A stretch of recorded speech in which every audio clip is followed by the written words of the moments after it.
waterproof talaga siya mga mima ko. So ayan mga mima, tingnan niyo naman yung nabili ko dito. Ayan, touchscreen siya mga mi, watch and bracelet na din. And then waterproof siya. So, carton to siya mga mima ko. Pwedeng-pwede siya sa mga anak nyo. Ayan, kung may mga inaanak kayo mga mi, napakaganda rin to mga mima ko pang regalo. Kasi watch and bracelet siya mga mi. Tingnan nyo naman, i-touch natin.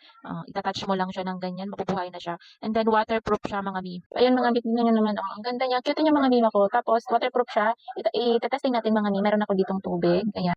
Ayan, ilulubog natin mga mi. Testing natin kung waterproof siya.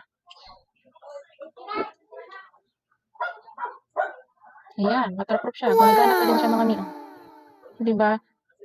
So yun mga mima ko, kitang-kita nyo naman kung paano ko siya linubog sa tubig dito mga mima ko. So walang kat-kat siya mga mi. Pwede siya sa babae, sa lalaki. Ayan, sa kids, napakaganito pang regalo na ko. Matutuwa talaga yung pagbibigyan nyo. So kahit nga makalimutan mo siya tanggalin, ayan kung maldito kayo, hindi kayo mag-aalala kasi sira to kasi waterproof nga siya. So di ba yung may pae ko yung ating microphone. So ayan, tanggalin natin yung pae ko mga mi.